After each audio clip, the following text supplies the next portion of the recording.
Joining us to talk about the protest in Abuja is lawyer and human rights advocate Deji Adeyanju. Good morning, Mr. Adeyanju. Thank you for joining us. We did see you yesterday on the protest grounds, sort of appealing to both protesters as well as law enforcement regarding the court order. So let's start from the court order. Talk to us about what the court order said. Have you seen the court order, and you know how well it was being adhered to yesterday? Yes, the Commissioner of Police, thank you for having me first. The Commissioner of Police served me the court order at the venue of the protest yesterday. I have analyzed and reviewed the court order, and I have seen that the court, has restricted protesters to the National Stadium. The court order, contrary to what the police was saying, did not say protesters should be inside the National Stadium. All that is needed is for protesters to be within the vicinity of the National Stadium, which was what I was trying to, even before I was served the court order, tell the security agencies who were at the Moshood Abiola Stadium yesterday. But unfortunately, while we had advised the protesters a day before, when we saw the news, even before seeing the order, we had advised them to take steps to comply with the order of the court, since it's a positive order. No matter how dissatisfied they are, or no matter what they say about the order, though interim in nature, we advise them as their lawyer that they should take steps to obey the order. The protesters, in their stride, actually took steps to obey the order. They had insisted they were going to go to the Eagle Square.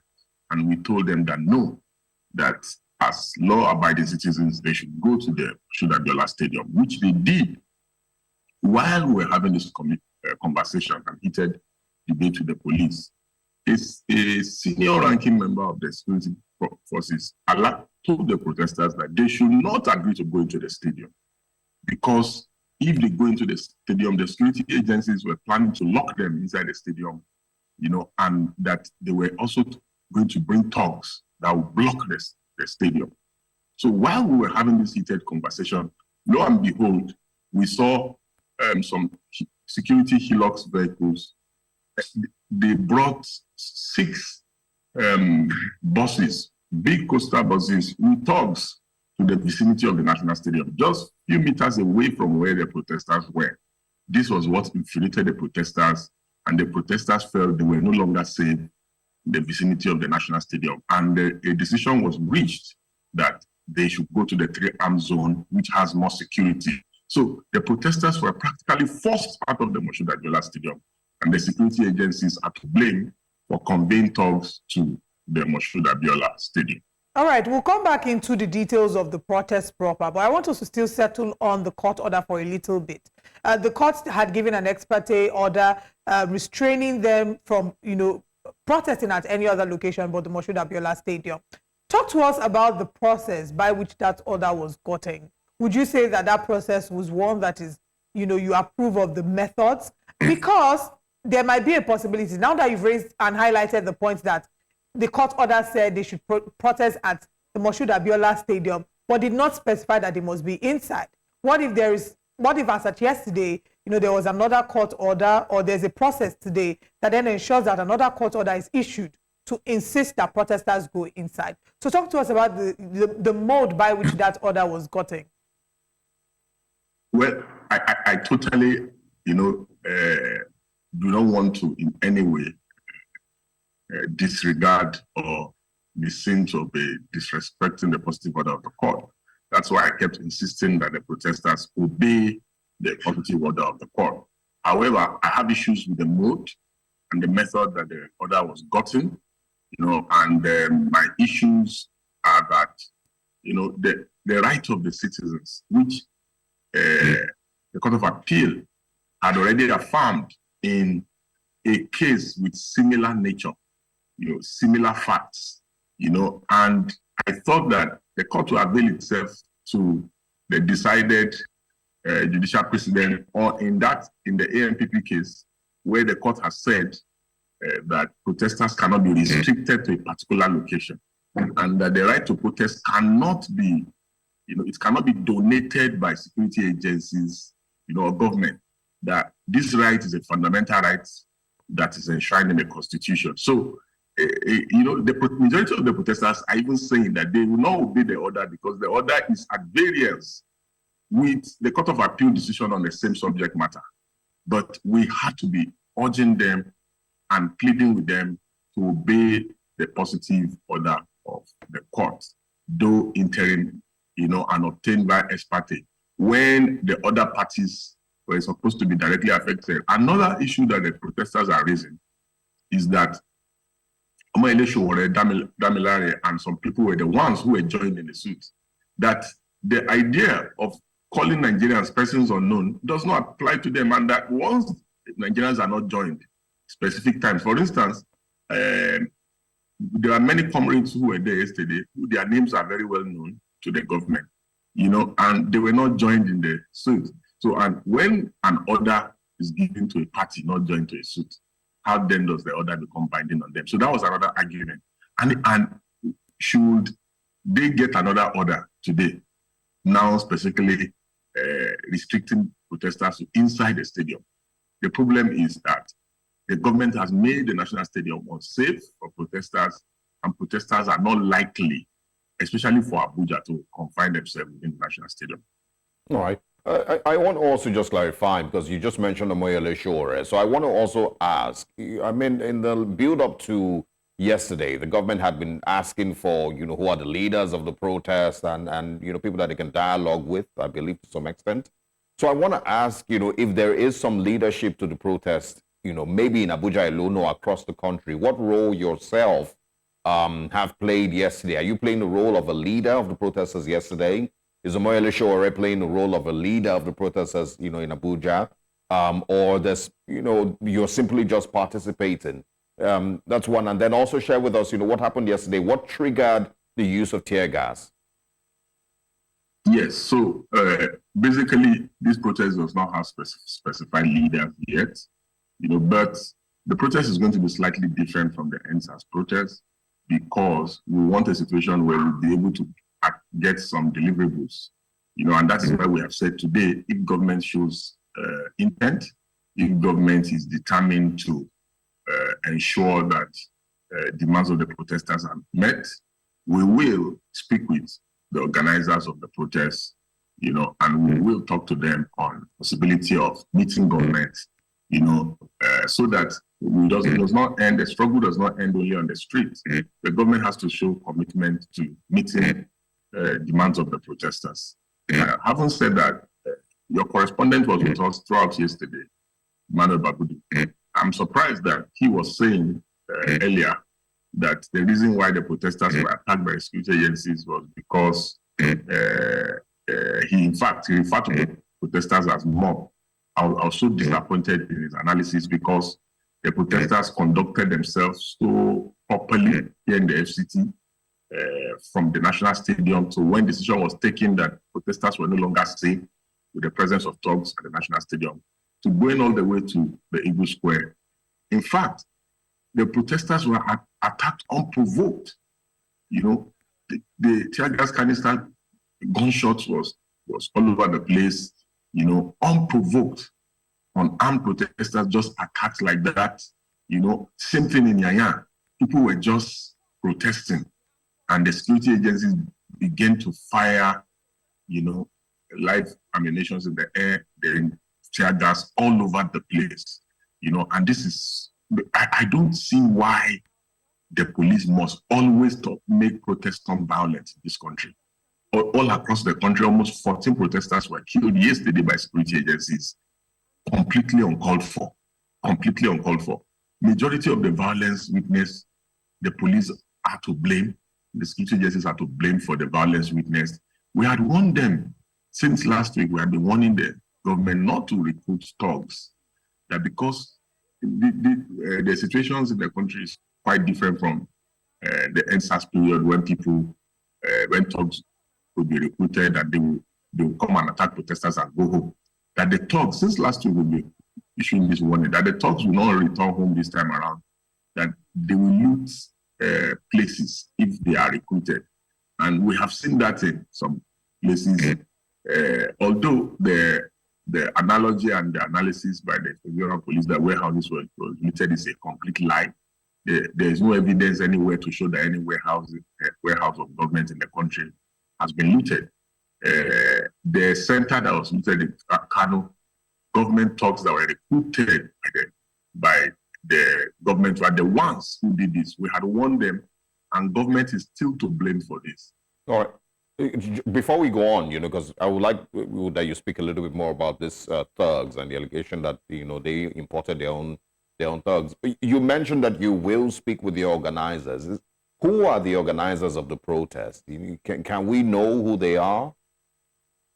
Well, sincerely speaking, the organizers of the protest, just like we have been saying, are just hunger, poverty, maladministration, bad governance, insecurity, and all that. But there are prominent protesters, nationwide that we know, and since we act as their lawyer, we will try and talk to a majority of them and see if government shows commitment, sincere commitment. For instance, if government announced return of fuel subsidy today, then you can be rest assured that the possibility of the protest having a pause will be very, very likely. If government makes commitment that it's going to start cutting cost of governance, one of the demands of the protest is that politicians should stop being paid. It should be a part-time job. And truly, Nigeria does not even have the money to fund the expensive lifestyle of politicians. We cannot subsidize the poor, but we are able to subsidize all the governors, all the senators, all the House of Rep members, all the ministers, their aides, which are in thousands.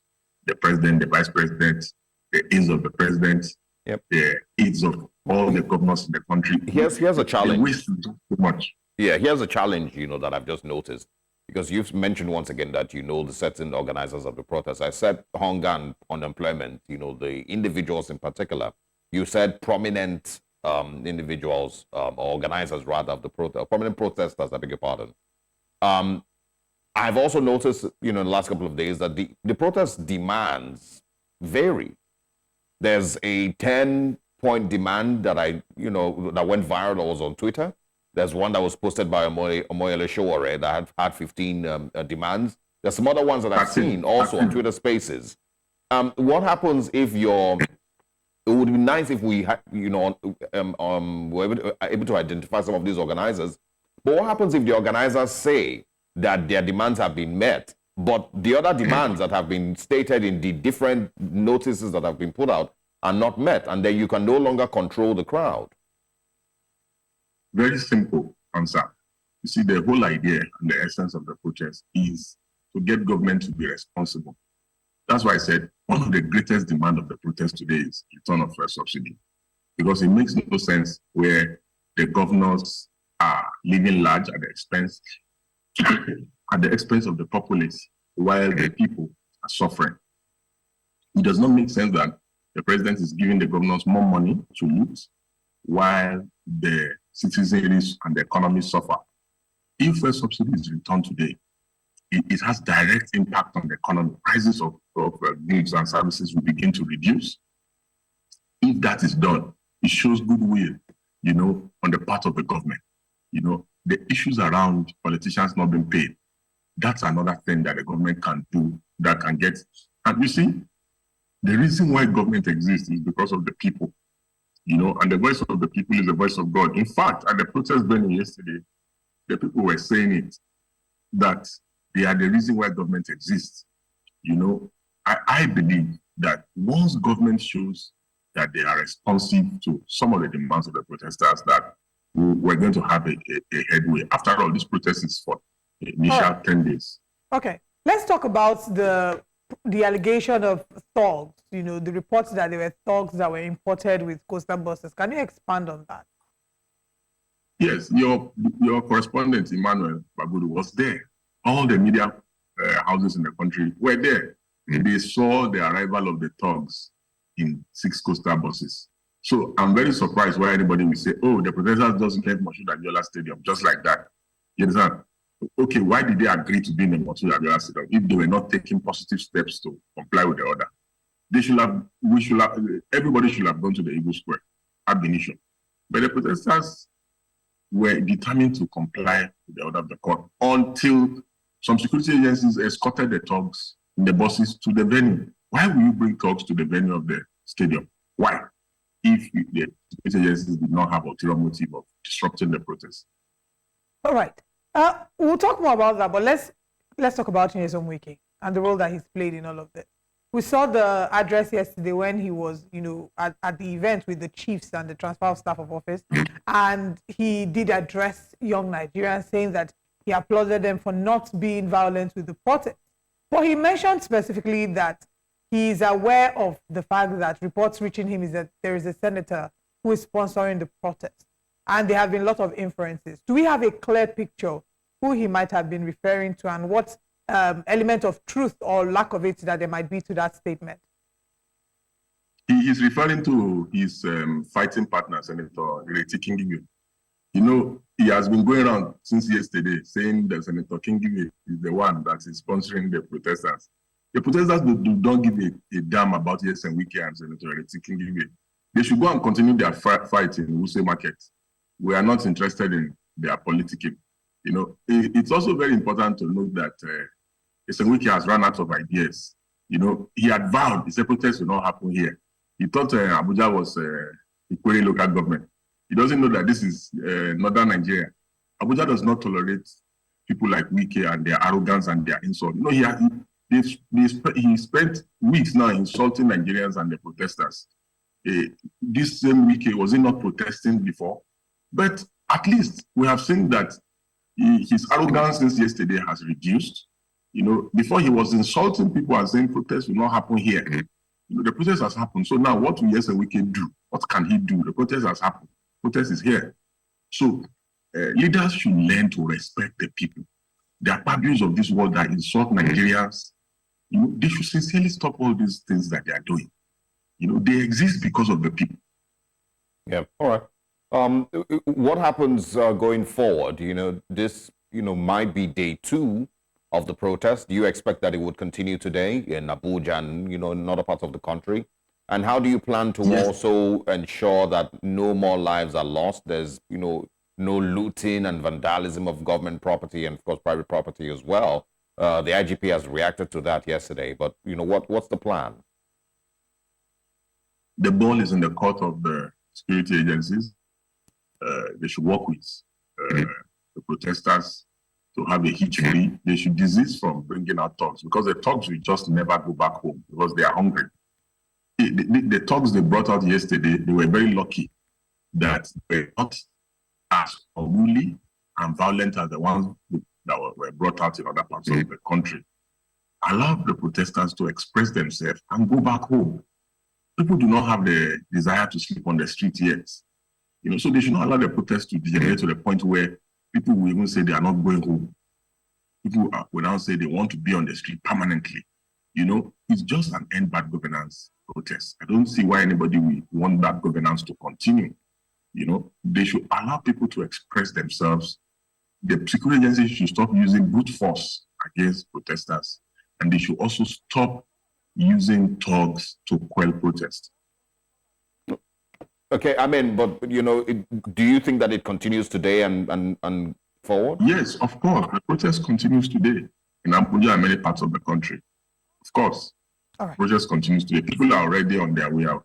We're hoping for a peaceful protest. We're hoping that we'll see 0 incidences of violence from the law enforcement agents and the protesters, and that we can convey our message as clear as possible. Nigerians can convey the message as clear as possible without any life being lost or without the need for tear gas being shot into the air. Deji Adeyanju, thank you very much for joining us. I reckon you'll be going out to protest again today. Yes, indeed. All right. All right. Just before we have you, we'll let you go. I also wanted to ask, I did mention it yesterday that the president still hasn't addressed Nigerians. Would you want Mr. President to address Nigerians? Will that bring any, difference to the mood of the protesters? Yes, I had been wishing the president would address Nigerians yesterday night, after the protest, because I felt that, the president, should speak directly to the people. It should speak directly to the people. It should speak from the heart. It should make efforts to meet specific demands of the protesters. After all, he is the president of the Nigerian people, but his inability to address the nation, though quite sad and regrettable, will further ensure that protesters think that he does not care about them. He does not he does not take them serious. So I think the president should sincerely he should address Nigerians today. All right. We'll see how that turns out. Thank you very much, Deji Adeyanju, for speaking with us. We'll, of course, follow up on how it turns out in Abuja and in every other part of the country, and we would love to speak with you again when necessary. Thanks for your time.